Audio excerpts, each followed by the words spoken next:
మనం కూడా ఈ లోకంలో ఎన్నో విషయాలు ఓడిపోయినా, పడిపోయినా, పాడైపోయినా పర్లేదులే, ప్రభుకు స్తోత్రాలు. నీతిమంతుడు 7 మార్లు పడినా తిరిగి లేస్తాడు. అందుకలా మీకాలో రాయబడినట్లు, సాతానా, శత్రువా, నా మీద అతిశయపడద్దు, నేను పడినా లేస్తా. నన్ను ఆయన నిలవబెట్టడానికి సమర్థుడు. అందుకే బైబిల్లో రాయబడింది, యూదాపత్రిక 24:20, రొట్టెల్లకుండా మిమ్మను కాపాడు, ఆనందముతో ఆయన మహిమ ఎదుట మిమ్మను నిలువబెట్టేది ఆయన్నే. నా శ్రమ దినమందు నాకు ఉత్తరం ఇచ్చిన దేవుడు. అందుకనే దేవుని ప్రజలు సహవాసముగా చేరవటానికి ప్రయత్నం చేయండి. వీలైనంత దాకా మీరు అనుమతిస్తే 26వ అధ్యాయం 25వ వచనంలో రాయబడిన మాటను జ్ఞాపకం చేసుకుంటూ కొన్ని సంగతులు నేర్చుకోవటానికి ప్రయత్నం చేస్తాం.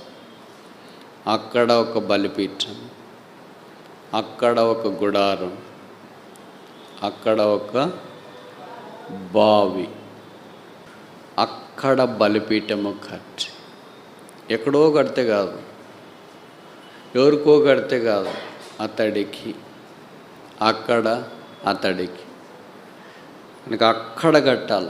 ఎక్కడ?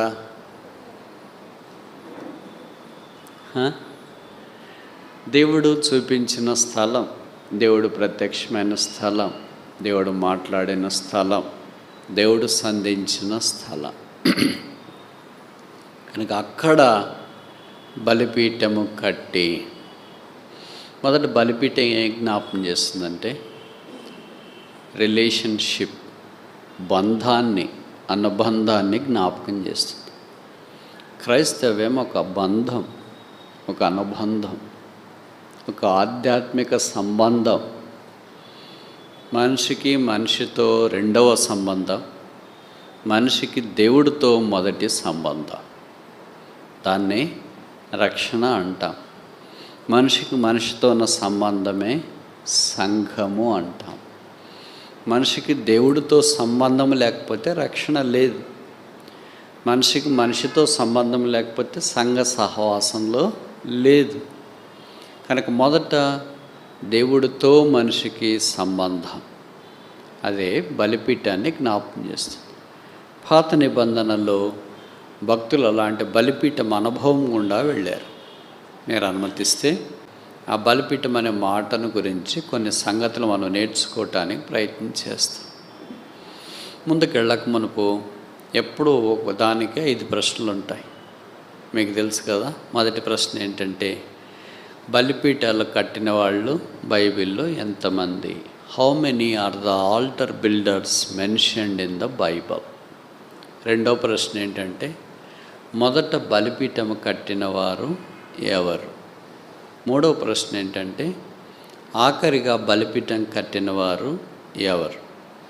నాలుగో ప్రశ్న ఏంటంటే, బలిపీఠము బైబిల్లో ఎవరు ఎక్కువ కట్టారు? ఐదో ప్రశ్న, ఆఖరి ప్రశ్న, మనకు ఇలాంటి బలిపీఠం యొక్క అనుభవం ఉందా? బలిపీఠము అంటే పాత నిబంధనలో మనుష్యుడు దేవుణ్ణి కలిసే స్థలం, దేవుడు మనుషునితో మాట్లాడే స్థలం. అంటే ఒక స్థలం అనేది ఉంది, where God can meet A man and man can meet A God. మనుషుడు దేవుడితో మాట్లాడడం, దేవుడు మనుషునితో మాట్లాడడం. ఇది పాత నిబంధన.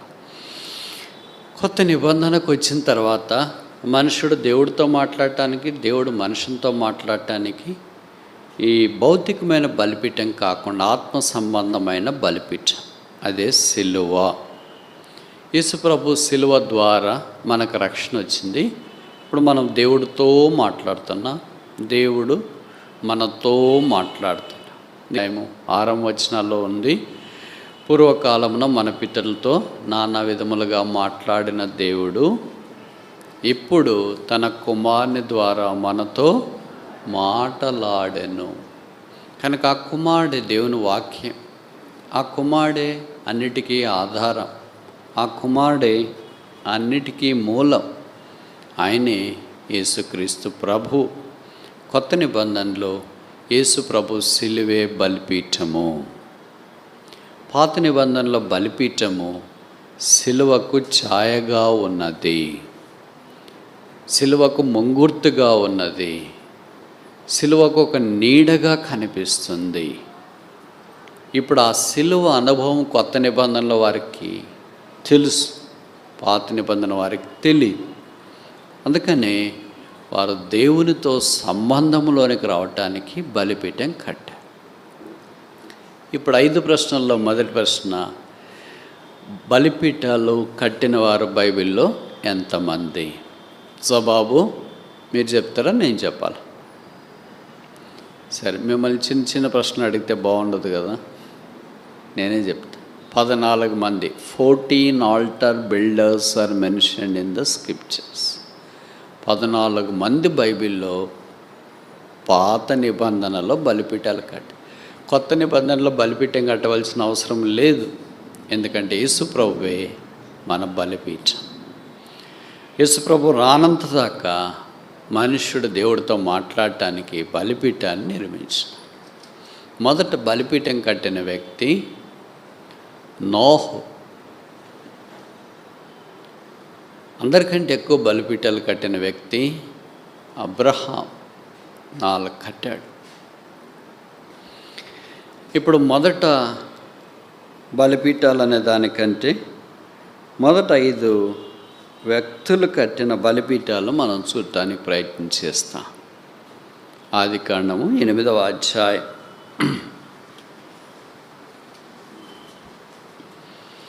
20వ వచనం. Genesis chapter 8 verse 20. ఆదికాండము 8వ అధ్యాయము 20వ వచనం. అతడు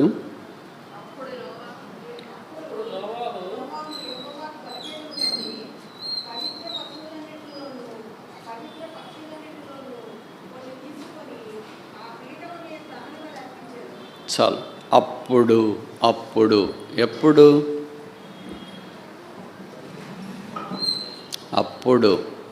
ఎప్పుడు ఓడలో నుండి బయటికి వచ్చినప్పుడు, జలములు భూమిపైన ఆరిపోయినప్పుడు, దేవుని ఉగ్రత తగ్గిపోయినప్పుడు, మనుషులంతా జలప్రళయంలో మునిగిపోయినప్పుడు, నోహు కుటుంబం ఒక్కటే మిగిలి ఉన్నప్పుడు, అప్పుడు అతడొక బలిపీఠము కట్టి. నోహు దినాల్లో బలిపీఠము కట్టక మునుపు జలప్రళయం మనకు పరిచయం. ఎందుకు జలప్రళయం వచ్చింది? 6వ అధ్యాయంలో చెప్పబడింది.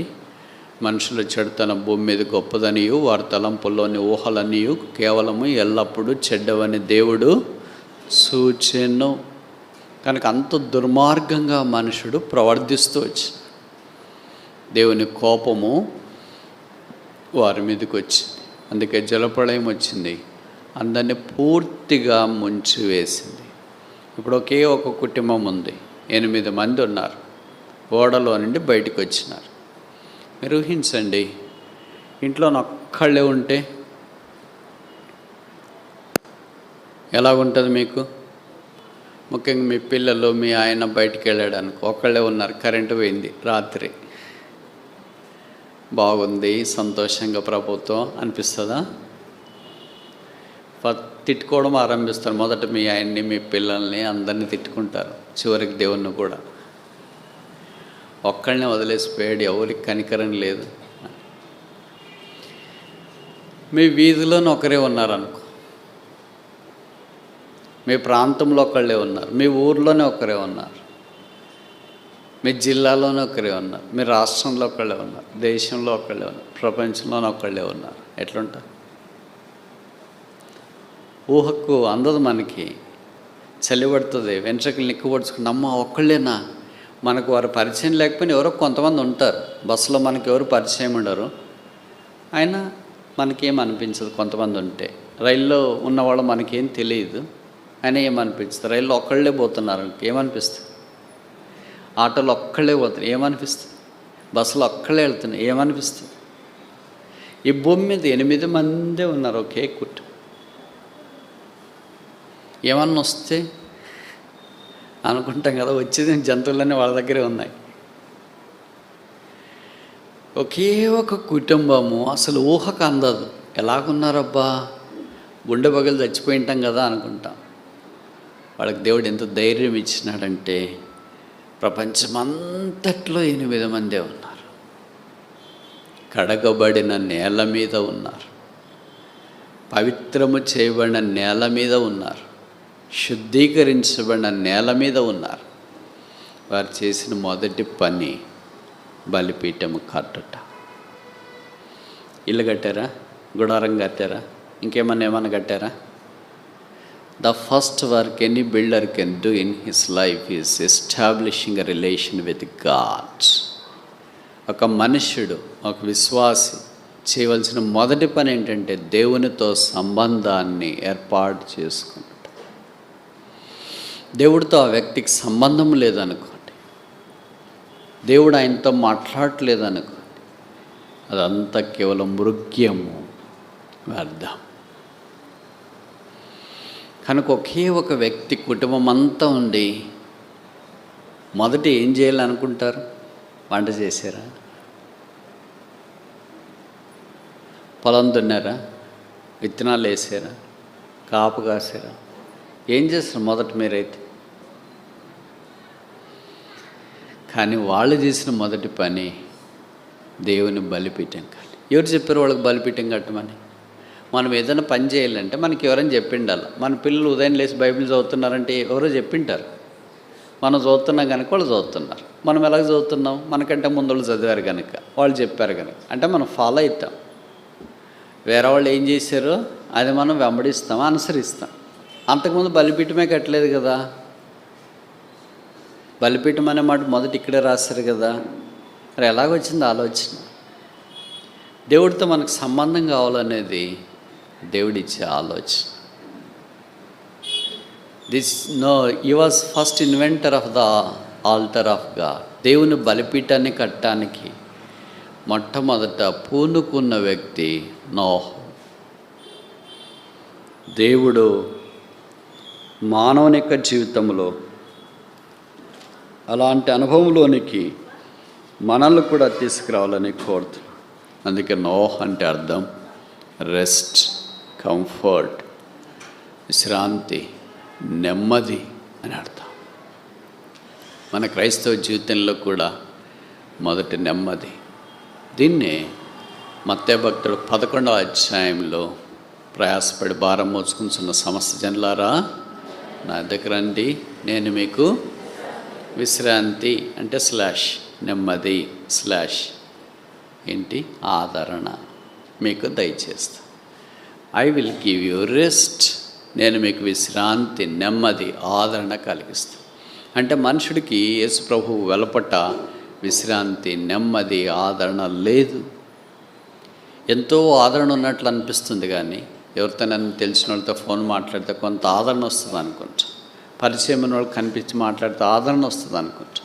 ఏదో ఒక దగ్గర ఉంటే నెమ్మది వస్తుంది అనుకుంటా. అదంతా తాత్కాలికమే. మన ఆదరణ, మన నెమ్మది, మన విశ్రాంతి యేసు ప్రభు సిలువ. No cross, no comfort, no redeemer, no rest. విమోచకుడు లేకుండా విశ్రాంతి లేదు, సిలువ లేకుండా ఆదరణ లేదు. నోహు దినాల్లో వారు బయటకు వచ్చిన తర్వాత చేసిన మొదటి పని వారు బలిపీఠము కట్టడం. పవిత్రమైన జంతువుల్లో కొన్ని తీసుకొని వచ్చి దేవునికి అర్పించినారు. దేవుడు వాటిని అంగీకరించిన కనుక అక్కడ కట్టుట, అక్కడ అర్పించుట, అక్కడ అంగీకరించుట, అక్కడ ఆశీర్వదించబడుట, ఇవన్నీ ఒక తర్వాత ఒకటి జరిగే ప్రక్రియ.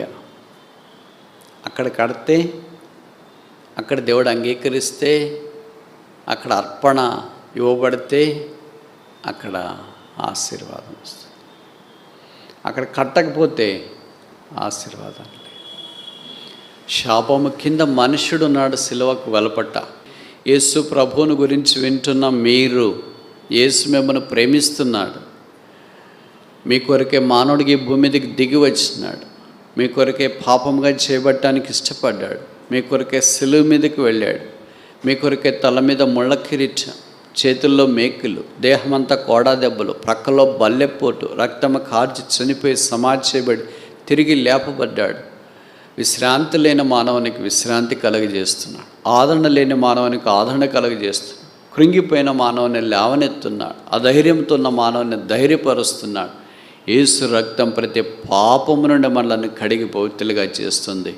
జీవితంలో పోరాడుతున్నావా, ఓడిపోయావా, కృంగిపోయావా, కృషించిపోయావా, ఇక ఈ బ్రతుకు వల్ల లాభం లేదు, నాకు భారమయ్యాను, కుటుంబానికి భారమయ్యాను, ఇంటికి భారమయ్యాను, సమాజానికి భారమయ్యాను, ఊరికి భారమయ్యాను, భూమికి భారమయ్యాను, అందరికీ భారమయ్యాను, నేను చచ్చిపోతే బాగుండని అనుకుంటున్నావా?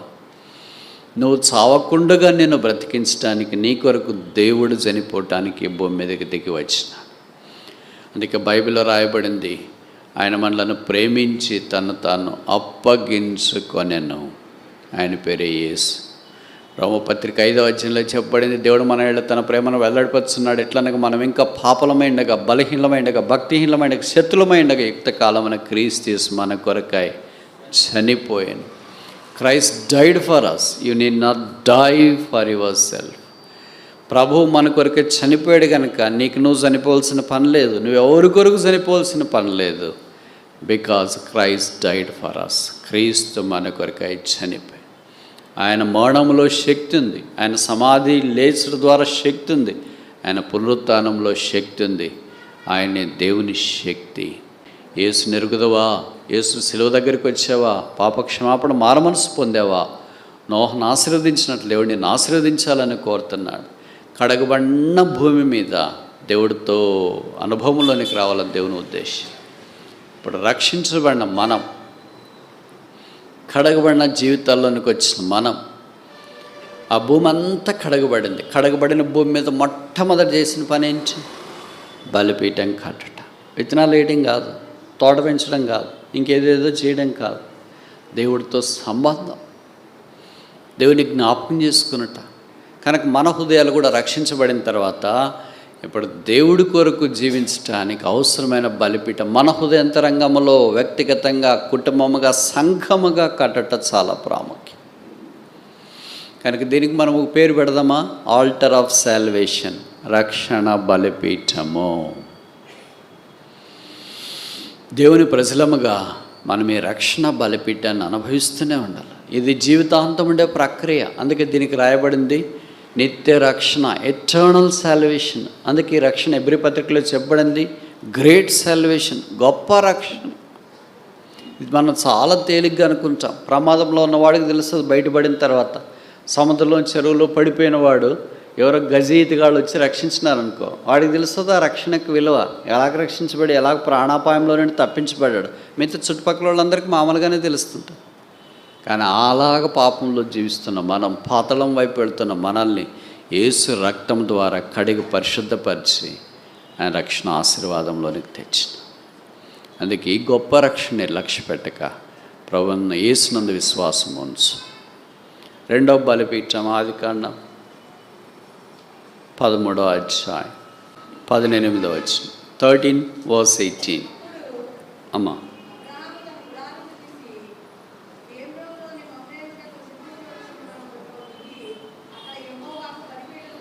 అక్కడ ఈ మాటలు ఆలకిస్తున్నారా? అప్పుడు అక్కడ, అప్పుడు అక్కడ, అప్పుడు అక్కడ. తెలుగు బైబిల్ చూసే వాళ్ళకి ఇది కొద్దిగా మాధుర్యం అర్థమవుతుంది. అప్పుడు అక్కడ. ఎప్పుడు? మమ్రే దగ్గరికి వచ్చినప్పుడు, హెబ్రోను దగ్గరికి వచ్చినప్పుడు, సింధూర వనం దగ్గరికి వచ్చినప్పుడు, సహవాసంలోనికి వచ్చినప్పుడు అక్కడ ఒక బలిపీఠం కట్టాను. అబ్రహాం 4 బలిపీఠాలు కట్టాడని నేను ఇంతకు ముందే చెప్తూ వచ్చినా కదా. బైబిల్ అంతట్లో అబ్రహాం దేవునితో ఎక్కువ సంబంధాన్ని నెలకొల్పడానికి ఇష్టపడ్డాడు.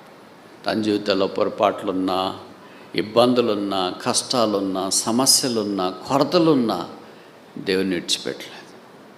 మనం చాలాసార్లు అనుకుంటాం దేవుడు అంటే ఆపద మొక్కలవాడు. నేను ఆపదలో ఉంటే నాకు సాయం చేస్తే దేవుడు, నేను ఆపదలో ఉన్నప్పుడు నాకు సాయం చేయకపోతే ఆయన దేవుడు అని అనుకుంటాను. దేవుడు అయిన తర్వాత సాయం చేయకుండా ఎలాగుంటాడు? ఆయన పేరే సహాయకుడు. Is the helper.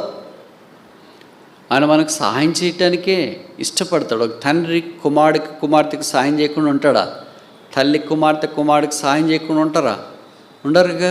భౌతికమైన తల్లిదండ్రులే వారి పిల్లలకు సహాయం చేయటానికి ఎంతో ఊబిళ్ళూడుతుంటే పరలోకపు తండ్రి, మీ పరలోకపు తండ్రి అని బైబిల్లో రాశారు. మరి మన పరలోకపు తండ్రి మనకు సహాయం చేయకుండా ఎలాగుంటాడు? ఖచ్చితంగా సహాయం చేస్తాడు. ఆయన ఏమీ చేయకపోవడం కూడా ఒక సహాయమే. ఒకసారి చెప్పనా, మేము చాలా కాలం ప్రార్థన చేస్తున్నామండి, దేవుడు ఏం చేయట్లేదంటే ఏం చేయకపోవడం కూడా ఒక చేయడమే. అది మనం ఏమనుకుంటామన్నా అదే జరిగితేనే దేవుడు సాయం చేసినట్లు అనుకుంటాం. అట్లేం లేదు. ఏం జరగకపోవడం కూడా దేవుని యొక్క సహాయం. అది ఎలాగో మనకు అర్థం కాదు, తెలియదు, బోధపడదు. కానీ యోహాను 13లో చెప్పాడు, నేను చేయనది నీవు ఇప్పుడు ఎరగవు కానీ తర్వాత తెలుసుకుంటా. తర్వాత తెలుస్తుంది మనకు అర్థమైతే విషయాలు. అయ్యో నేను పలానాది కోరుకున్నాను, దేవుడు అది ఇచ్చింటి పాటికి నేను ఏమైపోయి ఉంటానో. దేవుడు అది ఇకపోవడమే నాకు మేలైంది, నా ప్రార్థన వినకపోవడమే మేలైంది, నాకు సాయం చేయకపోవడమే మేలైంది. చూడండి, చాలాసార్లు ప్రభువా నన్ను తీసుకొని మనం ప్రార్థన చేసిన, మీరు చేసినారు లేదా నేను చేసిన. దేవుడు ఆ ప్రార్థన ఆలకించింటే ఇప్పటికి ఇక్కడ ఉండంగా. ఆలకించకపోవడమే మంచిది. మన కష్టాలు, ఇబ్బందులు, బాధలు, వేదనలో ఉన్నప్పుడు ఏం చేస్తాం? మరి ఇంకా దిక్కుదోచక ఫైనల్ మనకు అదే అల్టిమేటం. కానీ దేవుడు తాను సర్వశక్తి కలిగిన వాడై అబ్రహాముకు తను బయలుపరుచుకున్నాడు. అబ్రహాము తన దేశం నుండి వేరయ్యాడు, ప్రజల నుండి వేరయ్యాడు, బంధువుల నుండి అందరి నుండి వేరయ్యాడు.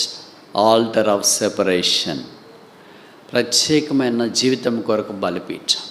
మన జీవితంలో కూడా ఆత్మ సంబంధమైన వాటి కొరకే ప్రత్యేకత అవసరం. Where there is no separation, there is no sanctification.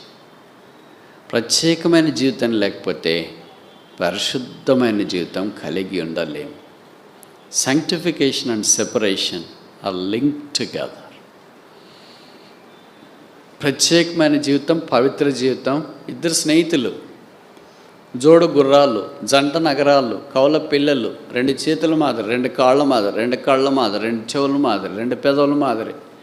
ఏ చెవు మంచిదంటే ఏం చెప్పాలా? ఏ కన్ను మంచిదంటే ఏం చెప్పాలా? ఏ కాళ్ళు బాగుంటాయంటే ఏం చెప్పాలా? ఏ చేతులు బాగుంటాయంటే ఏం చెప్పాలా? అలాగే ప్రత్యేకమైన జీవితం, లోకములో నుండి, లోక పద్ధతులు, లోక ఆచారాలు, సాతాను సంబంధ కార్యములన్నిటి నుండి మనం బయటకు వచ్చినప్పుడు దేవుడు మనల్ని పరిశుద్ధపరుస్తుంటాడు. Sanctification is the continuous process. ప్రభు ఇచ్చే పరిశుద్ధ ద్వారా మనం పరిశుద్ధులుగా మార్చబడతాం. అందుకే అపోస్తలుడైన పౌలు కొరింథీయులకు రాసిన మొదటి పత్రిక 1వ అధ్యాయం ఆఖరి వచనంలో అన్నాడు, తెలుగులో కలిసి ఉంటాయి, యేసుక్రీస్తు ప్రభువు మనకు విమోచన, పరిశుద్ధత, జ్ఞానము, నీతియు ఆయను. Christ is our sanctification. క్రీస్తే మన పరిశుద్ధత. బైబిల్లో రాయబడింది, నేను పరిశుద్ధుడనై ఉన్నాను గనుక మీరును పరిశుద్ధులై ఉండండి. Be holy as I am holy. మనకు పరిశుద్ధత అంటే ఇష్టం ఉండదు కదా. పాపం అంటే చాలా ఇష్టం. మనకు దేవుడు అంటే ఇష్టం ఉండదు కదా. సాతాను అంటే చాలా ఇష్టం. పరలోకం అంటే ఇష్టం ఉండదు కదా. లోకం అంటే చాలా ఇష్టం. ప్రభు కొరకు జీవించాలంటే ఇష్టం ఉండదు కదా. లోకం కొరకు జీవించాలంటే చాలా ఇష్టం. అబ్రహాము ఎన్నో వేల సంవత్సరాల క్రితం లోకమంతా వేరుగా జీవిస్తున్నప్పుడు తనొక్కడే ప్రభు కొరకు జీవించాడు. అందుకే అపోస్తలుల కార్యాలు 7వ అధ్యాయంలో స్టెఫెను అనే భక్తుడు ప్రసంగం ఆరంభించినప్పుడు అబ్రహాముతో ఆరంభించిన, మన పితడైన అబ్రహాము మెసొపొతామియాలో కాపురం ఉన్నప్పుడు మహిమగల దేవుడు అతనికి ప్రత్యక్షమై. ఎవరైనా ప్రసంగం ఆరంభించేటప్పుడు ఎక్కడ ఆరంభిస్తాము? మీరు కొన్ని ప్రసంగాలు ఆదాముతో ఆరంభిస్తాం కదా. అందరికీ ఆదామే దొరికినాడు, మరి ఏం చేయాలి? మనం పైకి పరలోక రాజ్యానికి వెళ్ళిన తర్వాత ఆదాం అంకుల్ అంటాడు, ఏంట్రా నన్ను పట్టుకుని వాయించేస్తున్నాను, ఎక్కడ చూసినాను. పర్లేదులేండి అంకుల్, ఏమనుకోవద్దండి, సారీ ప్లీజ్. ఆదాంతో ఆరంభిస్తాం, హెబెల్తో ఆరంభిస్తాం, తర్వాత అలాగొచ్చి ఎప్పుడు అబ్రహాంతో మాట్లాడతాం. కానీ అక్కడ ఆయన అబ్రహాంతో ఆరంభిస్తాం. అంటే అర్థమేంటి? Every new born believer starts his life at Abraham. క్రొత్తగా జన్మించిన ప్రతి ఒక్క వ్యక్తి అబ్రహాముతో జీవితం ఆరంభిస్తున్నాడు, అంటే విశ్వాసంతో ఆరంభిస్తున్నాడు అని అర్థం. అందుకే యేసుప్రభు వారు కూడా కొంతమంది బాగుపడిన తర్వాత ఇతడునో అబ్రహాము కుమారుడే, ఈమెనో అబ్రహాము కుమార్తె అన్నాడు, కానీ ఆదాము కుమార్తె, ఆదాము కుమారుడు అని చెప్పలేదు. ఎందుకని? ఎవరు విశ్వాసంలోనికి వస్తున్నారో వాళ్ళు ఏమవుతున్నారో ఆత్మీయంగా అబ్రహాం యొక్క కుమారులు కుమార్తెలుగా అవుతున్నారు. కనుక విశ్వాసాన్ని బట్టి మనం లోకము నుండి వేరవటానికి అవకాశం. లోకము నుండి వేరే అయిపోవాలంటే డ్రెస్సులు మార్చుకొని ఊరికి వలపటి బయటికి వెళ్ళి ఆశ్రమం వేసుకొని, లేదా కొండల్లో, గుహల్లో, అడవుల్లో, కోనల్లో ఇలాగో కాపురం చేయాలని కాదు దాని అర్థం. లోక వైఖరి వేరే, లోక ఆలోచనలు వేరే, లోక పద్ధతులు వేరే, క్రైస్తవుని యొక్క పద్ధతులు ఆలోచనలు వేరే. కానీ మనకు వాళ్ళకి ఏం తేడా లేకుండా ఉంటే చాలాసార్లు వాళ్ళు ఏం ఆలోచిస్తారో మనం అదే, వాళ్ళు ఏం తెలుస్తారో మనం అదే తెలుస్తుంటాం. వాళ్ళ పర్పస్, ఉద్దేశాలు ఎలాగుంటాయి, మన ఉద్దేశాలు కూడా అలాగే ఉంటాయి. కొన్నిసార్లు ఏం చేస్తారంటే మనమే వాళ్ళకి చెప్తుంటాం లోక పద్ధతులు. మనం లోకములో యాత్రికులము, పరదేశమైన వదినాన్ని ఈ లోకాన్ని విడిచిపెడతాం. మనం పరలోక రాజ్యంలో ఉండబోతున్నాం. అలాగని ఈ లోకంలో అవసరమైంది మనకు వ్యర్థపరచాలి, విసర్జించాలని కాదు. మనకు భోజనం అవసరం, పానం అవసరం, బట్టలు అవసరం, ఉండటానికి ఇల్లు అవసరం, అన్నీ అవసరమైన అవసరాలు వేరే, లగ్జరీలు వేరే. ఏది అవసరం అది ప్రభు ఇస్తాడు. అందుకే ఫిలిప్పీ 4:19 చెప్పబడింది, మీ ప్రతి అవసరత, నీడ్, ప్రభు మన అవసరాలు తీరుస్తాడు. అబ్రహాం అవసరం దేవుడు తీర్చు. రెండవది ఏంటంటే ఆల్టర్ ఆఫ్ సెపరేషన్, ప్రత్యేకమైన బలిపీఠం. మనం కూడా అలాగుండాలని కోరబడుతున్నాం. మూడవది చూస్తామా, 26-25, ఆదికాండం 26-25. అమ్మా చాలా అక్కడ అతడొక బలిపీఠము కట్టి, ఎక్కడా అక్కడ అక్కడ అక్కడ అక్కడ అక్కడ అని వచ్చింది. ఎక్కడ? 23 చదవండి. 24 చాలు. ఎక్కడ? అదే బేర్షెబా కావచ్చు, బేతేలు కావచ్చు, హెబ్రోన్ కావచ్చు, ఒక్కొక్క దగ్గర దేవుడు ప్రత్యక్షమయ్యాడు. యాకోబుకైతే బేతేలు దగ్గర ప్రత్యక్షమయ్యాడు, అబ్రహాంకైతే హెబ్రోన్ దగ్గర ప్రత్యక్షమయ్యాడు, ఎండవేయడం దగ్గర ఉన్నాడు ప్రత్యక్షమయ్యాడు. ఇప్పుడు సరే నేను ఒక ప్రశ్న అడగమంటారా వద్దా? బైబిల్లో దేవుడు ఎన్నిసార్లు ప్రత్యక్షమయ్యాడు అని వ్రాయబడి ఉంది. రెండవది, ఎంతమందికి ప్రత్యక్షమయ్యాడు అని వ్రాయబడి ఉంది. మూడవది, ఎవరికి ఎక్కువసార్లు ప్రత్యక్షమయ్యాడు. నాలుగవది, మొదటి ఎవరికి ప్రత్యక్షమయ్యాడు. ఇప్పుడు ఐదవది ఆఖరి ప్రశ్న, బలమైన ప్రశ్న. మనకేమన్నా అట్లాంటిది ఉందా?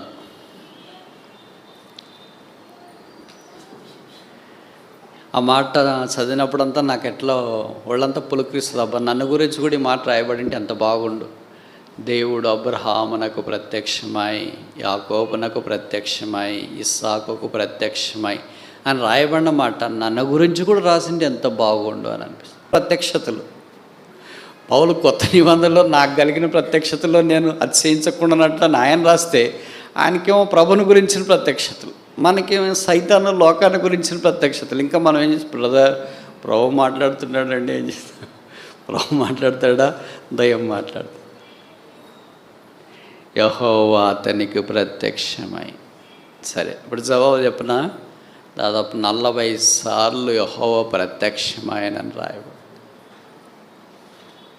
ప్రత్యక్షము, దేవుని ప్రత్యక్షత అనుభవించిన వాళ్ళు లేదా వారికి ప్రత్యక్షమైన 15 మందికి. మన సంగతి ఏంటి? జీవితంలో అదొక్కటి ఒకసారి నాకు జరిగితే చాలనిపిస్తుంది. అంతటా యెహోవా అతనికి ప్రత్యక్షమై. ఇప్పుడు కొత్త నిబంధనలో యేసుక్రీస్తు ప్రభువే మన ప్రత్యక్షత.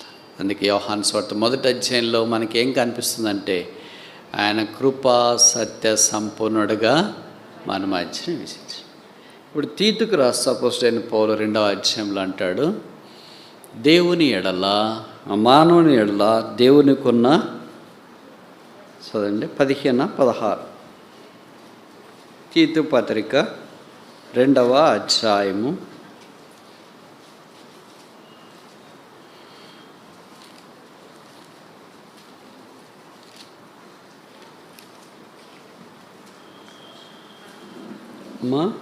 11వ వచనం.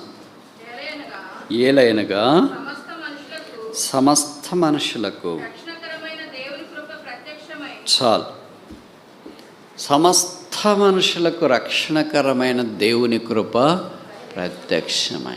కనుక పాత నిబంధనలో దేవుడు ప్రత్యక్షమై అని రాయబడింది. ఇప్పుడు కొత్త నిబంధనలోనికి వచ్చిన తర్వాత దేవుని కృప ప్రత్యక్షమై. ఎవరా దేవుని కృప? యోహాను సువార్త 1వ అధ్యాయంలో ఆ కృపా సత్య సంపూర్ణుడుగా మన మధ్య యేసుక్రీస్తు ప్రభువే ఆ దేవుని కృప. కనుక యేసుక్రీస్తు ప్రభువే మనకి ఇప్పుడు ప్రత్యక్షమైనాడు. ఆయన మానవుడిగా సశరీరుడిగా దిగి వచ్చినాడు, మానవుడిగా జీవించినాడు, తిరిగి శిలువ మీదకి వెళ్ళి రక్తము కార్చి చనిపోయి సమాధి చేయబడి 3వ దినాన్ని లేపబడ్డాడు. There is no greater revelation than the revelation of the person of Jesus Christ. యేసు ప్రభువు యొక్క ప్రత్యక్షత కంటే అధికమైన ప్రత్యక్షత ఇంకేమీ లేదు. మన పితరులందరూ దేవుని యొక్క స్వరాన్ని విన్నారు, దేవుని ప్రత్యక్షతను రాయబడింది. కొత్త నిబంధనలో దేవుడే దేవుని కుమారుడుగా ప్రత్యక్షమై. కనుక ఈ ప్రత్యక్షత ఇంకా గొప్పది. అందుకని శిలువ దగ్గర ఆయన తన ప్రత్యక్షతను మనకు వెల్లడి చేసిన.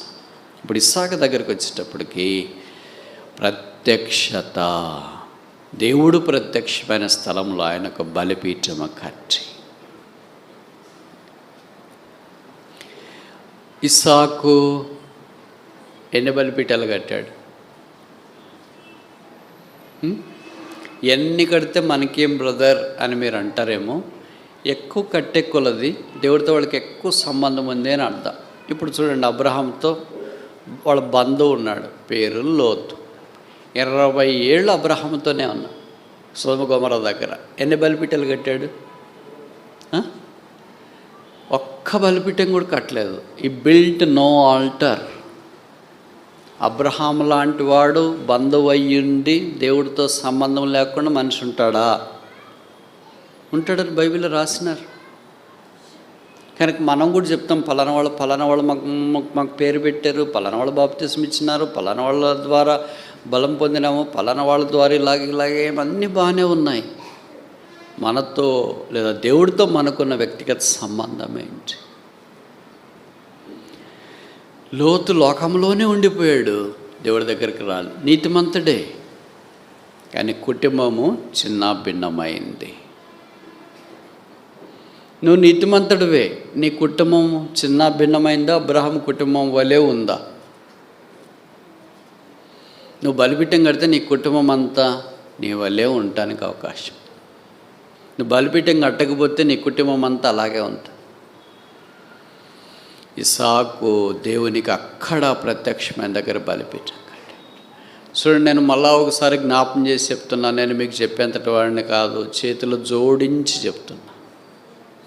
మీ క్రైస్తవ జీవితము మీ కొరకు మాత్రమే కాదు. ఇంకోసారి చెప్పనా? మీ క్రైస్తవ జీవితము మీ కొరకు మాత్రమే కాదు. మీ కొరకైతే మీరు ఎట్లన్నా బతకండి, ఎట్లన్నా లోకం విడిచిపెట్టండి. మీ క్రైస్తవ జీవితము మీ రాబో తరాలు, మీ పిల్లలు 4 తరాలకు మినిమం. మీరు ఇప్పుడు చేసేది 4 తరాలకు ఆధారపడి ఉంటుంది. ఏ తల్లిదండ్రులకైనా మా పిల్లలు చెడిపోవాలని ఉంటే చేయొద్దండి. ప్రతి తల్లిదండ్రులకి ఏమైతే మేము ఎంత పాడైపోయినా మా పిల్లలు బాగుపడాలని ఉంటుంది కదా. మీరు ఫెయిల్ అయినా మీ పిల్లలు పాస్ కావాలనుకుంటారు. మీరు అందంగా లేకపోయినా వాళ్ళు అందంగా ఉండాలనుకుంటారు.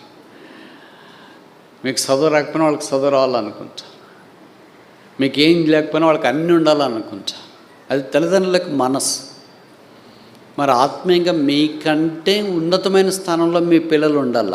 మా మీదకి వచ్చిన దేవుని ఆశీర్వాదం కంటే మా పిల్లల మీదకి ఎక్కువ ఆశీర్వాదం రావాలంటే మొదట మీతోన ఆరంభం అవుతుంది అది. బ్రదర్ నేను బాగుంటే 4 తరాలకు బాగుంటుందా? వాళ్ళు ఎట్లా జీవించినా అంటే అది క్లాస్ కాదు. అర్థమవుతుందా? మీ ఆశీర్వాదం వారి తరాలకు కూడా రావాలని దేవుని యొక్క ఉద్దేశం. అందుకనే మీరు గమనించాలా, మీ ద్వారా రాబో దినాల్లో పిల్లలకు కూడా ఆత్మీయ వృద్ధి పొందాలి. లోతు కుటుంబం ఏమైంది తెలియదు, కానీ అబ్రహాము తర్వాత 4 తరాల వాళ్ళ ఆశీర్వాదంలోకి వచ్చి. అందుకే ఇస్సాకు బలిపీఠం మనకి ఏ జ్ఞాపకం చేస్తుందంటే ఆల్టర్ ఆఫ్ సబ్మిషన్, విధేయత బలిపీఠాన్ని జ్ఞాపకం చేస్తుంది. ప్రభువులో మనము విధేయులముగా ఉండాలి. అవును, ఈ దినాల్లో మనము ప్రభువుకు విధేయతగా లేము. అలాగే సహవాసంలో కూడా అలాగే లేమంటే తప్పు కాదేం. కనుక దేవుడికి విధేయులు చాలా అవసరం.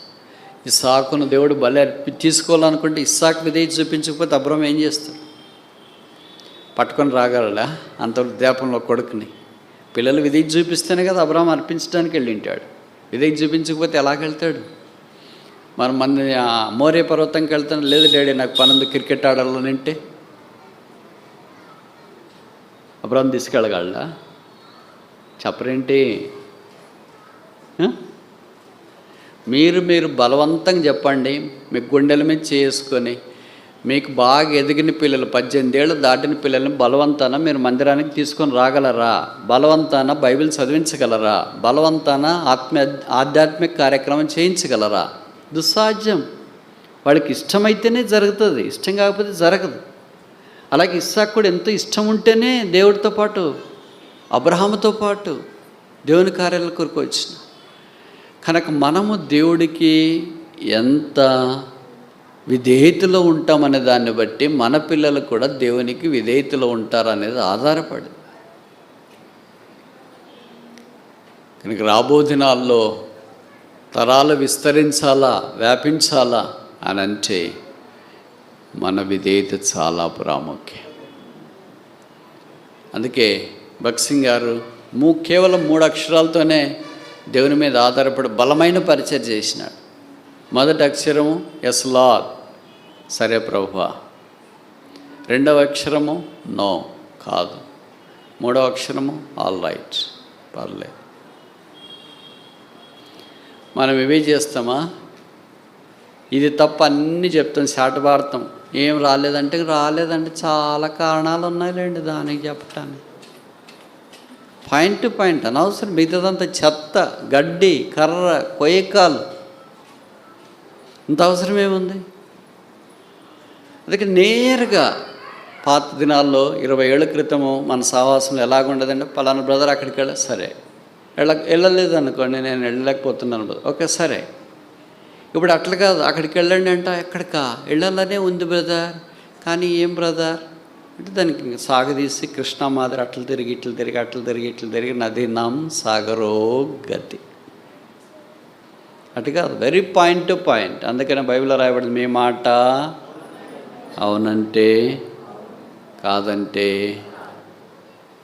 అలాంటి మాటకు విధేయత అనే పేరు. దేవుడు అబ్రహామును పిలిచినాడు, అబ్రహామా. అయ్యో ప్రభు తర్వాత వస్తున్నాడు, ఇప్పుడు చాలా పనులు ఉన్నాయి, అసలు శారత్తో పర్మిషన్ తీసుకురావాలని చెప్పలే. ఎస్ లార్డ్, చిత్తం ప్రభువా. దేవుడు లోతును పిలిచినాడు, లోతు అలా కాదు ప్రభువా, అక్కడికి వెళ్ళమంటావేంటి? అక్కడ కాదు ప్రభువా, ఇక్కడ ఒక చిన్న స్థలం ఉందిలే ప్రభువా. ప్రభువా అంటేనే ఉన్నాడు, కానీ ఆయన వర్షంలో ఆయనకున్నాయి. మనం కూడా ప్రభువా అని పిలుస్తూనే ఉంటాము. మన పద్ధతులు, మన వర్షన్లు, మన ఆలోచనలు, మన ఐడియాలు, మన సంకల్పాలు అన్నీ మనకుండానే ఉంటాయి. A person who calls him a lord has no free will. ప్రభువాని పిలుచువాడు తన ప్రభువు యొక్క ప్రభుత్వానికి పరిపూర్ణంగా విధేయుడు.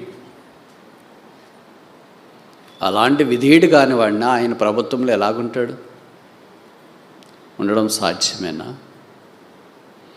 మనం ప్రార్థనలో మాత్రం ఒక్కోళ్ళు ప్రార్థన చేస్తే 20 నిమిషాలు చేసి ఎన్ని నిమిషాలు మీరు చేసినారు మీరు గుర్తుపెట్టుకోండి. ఎన్నిసార్లు మీరు ప్రభు అంటారో కూడా గుర్తుపెట్టుకోండి. ఎన్నిసార్లు ఆ ప్రభుకి సరే ప్రభు అని చెప్పినారో కూడా మీరు గుర్తుపెట్టుకోండి. నాకు తెలిసి లేదనుకుంటా కదా. ఈ ప్రభువు అనే దైవికమైన పదం తార్సువాడైన సౌలు దమస్క్ మార్గంలో వెళుతున్నప్పుడు ప్రభు ఆయనకి ప్రత్యక్షమై ఆయనతో మాట్లాడటానికి పూనుకున్నాడు. అప్పుడు తార్సువాడైన సౌలు పలికిన మొదటి మాట, లార్డ్ హూ ఆర్ట్ thou, ప్రభువా నీవెవడవు. కనుక ఆయన ప్రభుత్వం కిందకి మనం రావాలి. ప్రభుత్వం ఏం చేస్తుందంటే, ఆయన ప్రభుత్వం మన నుండి విధేయత కోరుతుంది. No submission, no blessing. విధేయత లేకపోతే ఆశీర్వాదం. అందుకే మన జీవితంలో చాలామందికి సంతోషం లేకపోవటానికి రక్షణానందం అంటారు, ది జాయ్ ఆఫ్ సాల్వేషన్. కారణం ఏంటంటే కుయుక్తి, వంకరతనము, అది లేనిపోని మాటలు మాట్లాడడం, కప్టప్ మాటలు, లేని వాటిని పుట్టించి వ్యర్థమైన మాట, ఇవన్నిటిని బట్టి ఏమైపోయిందంటే రక్షణానందం వెళ్ళి. అందుకే 51వ కీర్తనలో దావీదు అన్నాడు, రక్షణానందం నాకు మరలా కలిగించు. ఇప్పుడు ఎన్ని బలిపీఠాలు చూసాము? ఎన్ని చూసామమ్మా? 3. మొదటిది ఏంటి? ఆల్టర్ ఆఫ్ సాల్వేషన్, రక్షణ బలిపీఠము. ఎవరు కట్టారు? నోహ్ కట్టారు. రెండవది ఏంటి? ఆల్టర్ ఆఫ్ సెపరేషన్, ప్రత్యేకత కొరకైన బలిపీఠం. ఎవరు కట్టారు? అబ్రహాము కట్టారు. మూడవది బలిపీఠము ఆల్టర్ ఆఫ్ సబ్మిషన్, విధేయత బలిపీఠం. ఎవరు కట్టారు? ఇస్సాకు కట్టాడు. నాలుగోది చూస్తామా? ఆదికాండం 35:7 అనుకుంటా. అమ్మా చదవండి.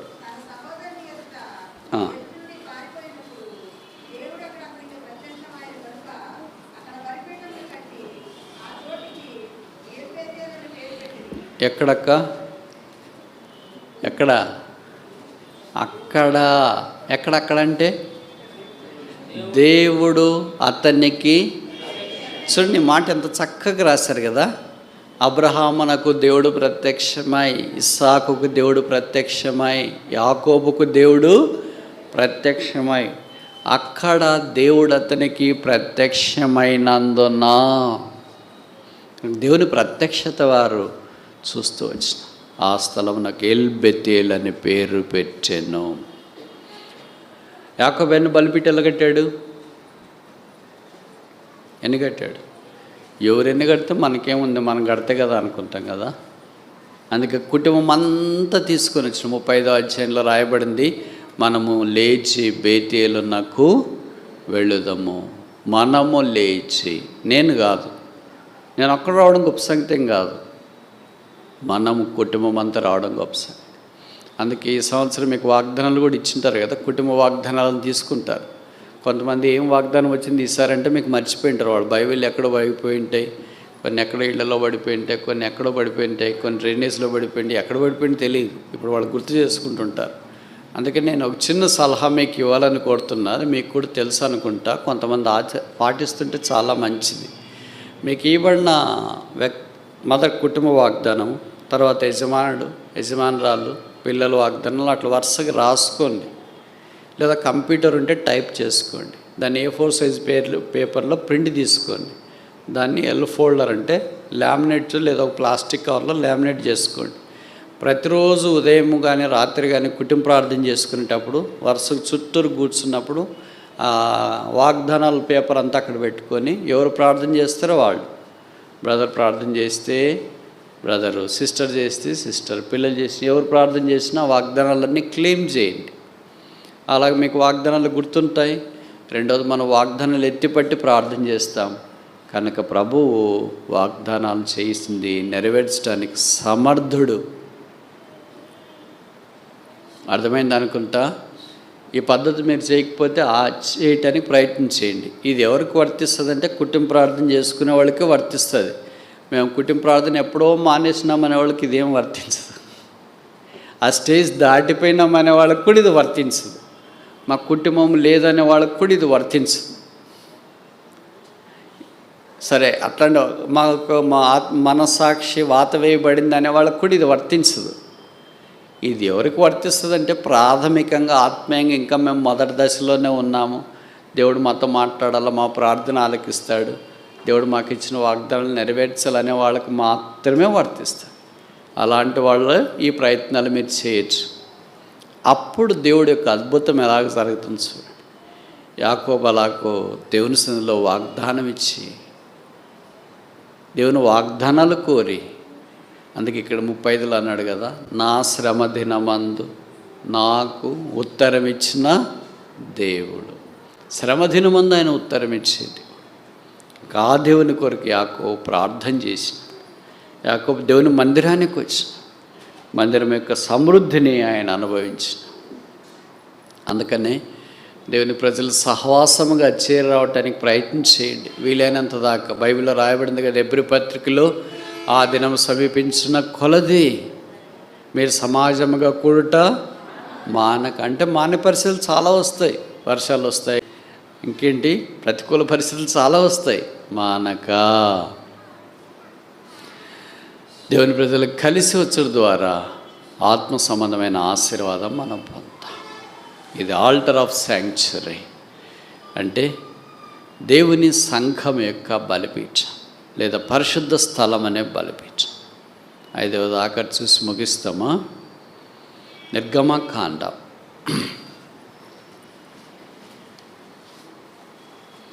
17వ అధ్యాయం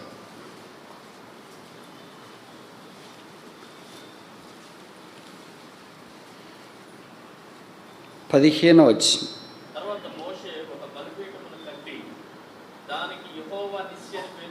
చాలు. తర్వాత మోషే ఒక బలిపీఠమును కట్టి దానికి నిస్సే అంటే ఏంటో ఒకటేసి కింద రాసింటారేమో కదా, 4 కింద రాశారు కదా. ధ్వజము అంటే బ్యానర్ అంటే జెండా అని అర్థం. ఇప్పుడు రకరకాల పార్టీలు ఉన్నాయి, రాజకీయ పార్టీలు ఉన్నాయి కదా, వాళ్ళ ఇళ్ళ మీద, పార్టీ ఆఫీసుల మీద వాళ్ళు జెండా ఎగరేసింటారు. ఆ జెండాను బట్టి మనకి ఎవరని తెలుస్తుంది? ఏ పార్టీనో తెలుస్తుంది. జెండా లేకపోతే ఏ పార్టీనో. అలాగే మన మీద కూడా ఒక జెండా ఉంది. ఏంటది? పరమగీతము 2వ అధ్యాయం 3వ వచనమా?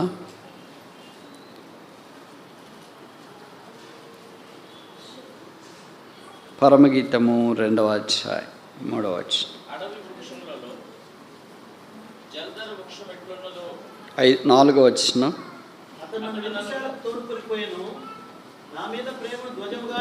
చాలు. నా మీద ప్రేమను.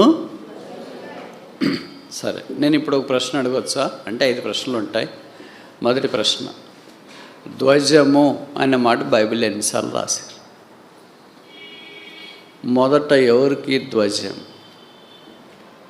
ధ్వజం అంటే బ్యానర్, జెండా. ఆఖరికి ఎక్కడ రాయబడింది? ఎన్ని సందర్భాల్లో ఎవరికి ఎక్కువసార్లు ప్రస్తావించబడి? మన విషయం ఏంటి? జెండా విజయాన్ని జ్ఞాపకం చేస్తుంది. హిమాలయ పర్వతాలు ఎవరైనా ఎక్కారనుకో భారతీయులు, ఏం బాతారు అక్కడ? జెండా బాత. చంద్రమండలానికి వెళ్ళారనుకో భారతీయులు, ఏం బాతారు అక్కడ? జెండా.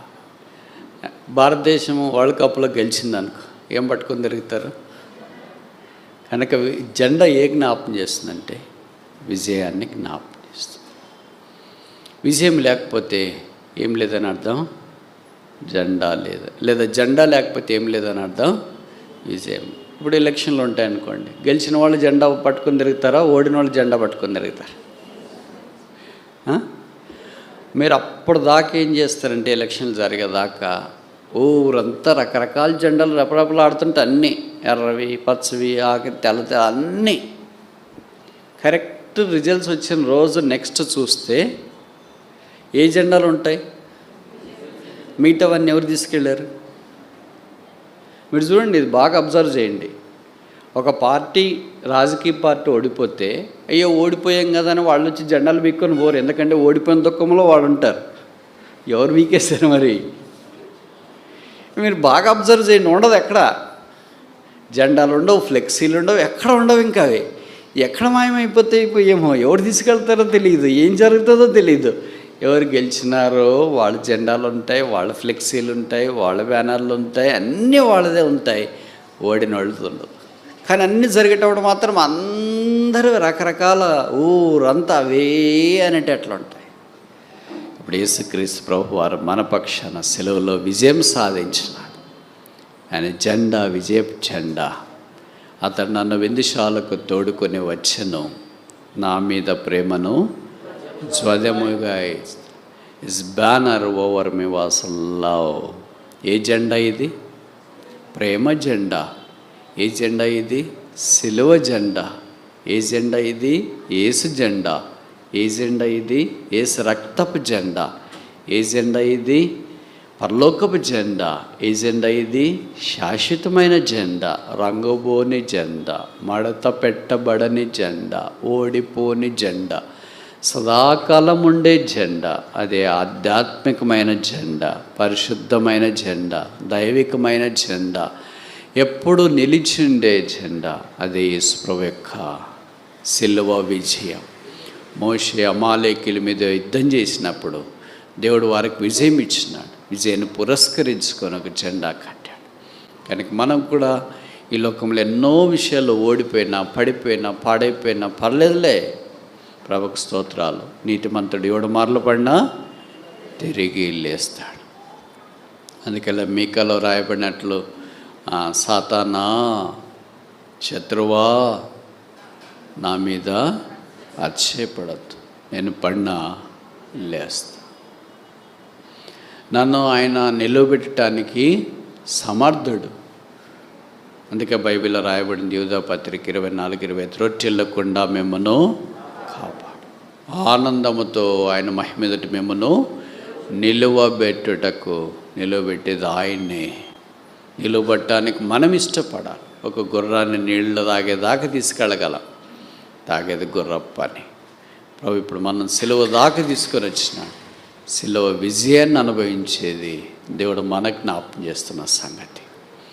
కనుక ఆధ్యాత్మిక జీవితంలో ఈ లోకమనే మహాయుద్ధ సంగ్రామములో అంతిమ విజయం క్రీస్తుదే. ఆ క్రీస్తు ద్వారా మనం విజయోత్సాహంలోనికి వచ్చినాం. ఆయన పొందిన విజయం మనది, ఆయన భాగ్యం మనది, ఆయన స్వాస్థ్యం మనది, ఆయన రాజ్యం మనది, ఆయన పతాకం మనది, ఆయన ప్రేమ మనది, ఆయన విజయము మన విజయం. కనుక ఆయనలో మనం ప్రవేశించి ఈ విజయభూమి మీద నిలువబడాలని దేవుని యొక్క కోరిక. ముగించక మునుపు ఈ 5 రకాలైన బలిపీఠాల్లో మనము ఏ రకమైన బలిపీఠం దగ్గర ఉన్నాం? 5 మనం కట్టామా? 1 కట్టామా? మన సంగతి ఏంటి? ఆల్టర్ ఆఫ్ సాల్వేషన్, రక్షణ బలిపీఠము కట్టకపోతే ప్రభువైన యేసునందు విశ్వాసం ఉంచు, అప్పుడు మీరును మీ ఇంటి వారును రక్షింపబడతారు. అక్కడ ఆరంభించు. 2వది, రక్షణ బలిపీఠం దగ్గరికి వచ్చింటే ప్రత్యేకత బలిపీఠం, ఆల్టర్ ఆఫ్ సెపరేషన్, లోకము నుండి వేరే, పద్ధతుల నుండి, లౌక్యము నుండి వేరే, ప్రత్యేకంగా ప్రభు కొరకు జీవించాలి. 3వది, అలాగ ప్రత్యేకంగా జీవిస్తుంటే దేవుడికి విధేయత చూపించడం, సబ్మిషన్, ఎస్ లార్డ్, చిత్తం ప్రభువా అనే అనుభవంలోనికి మనం రావాలి. ఇది కూడా మనం చేస్తుంటే 4వది, దేవుని ప్రజల యొక్క సహవాసంలోనికి మనము లేచి బేతేలునకు వెళ్ళుదామన్నాడు. కనుక యాకోబు లేచి బేతేలుకి వెళ్ళినట్లు మనము లేచి దేవుని ప్రజల మధ్యలోనికి, దేవుని సంఘం దగ్గరికి రావాలని దేవుడు కోరుతున్నాడు. అక్కడ కూడా మనం వస్తుంటే అప్పుడు 5వది, ఆల్టర్ ఆఫ్ సక్సెస్, విజయపు బలిపీఠం. అది మోషేది. బైబిల్లో రాయబడింది, మోషే కంటే గొప్పవాడు ఇక్కడ ఉన్నాడు. మోషే 40 ఏళ్ళే ప్రజలను నడిపించినాడు. ఈ రాజు నిత్యము నడిపించు. మోషేకి లేడు, కానీ మోషే కంటే గొప్పవాడు ఇక ఉన్నాడు. మోషే దేవుని చూచినాడు, కానీ మోషే కంటే గొప్పవాడు దేవుని ఇద్దరి నుండి మన దగ్గరికి వచ్చినాడు.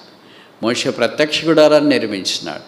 మోషే కంటే గొప్పవాడు తానే ప్రత్యక్ష గుడారంగా మన మధ్యలోనికి వచ్చినాడు. మోషే దేవుడికి విధేయత చూపించి తప్పిపోయాడు. మోషే కంటే గొప్పవాడు దేవునికి విధేయత చూపించి మనల్ని ఆ విధేయతలోనికి నడిపించినాడు.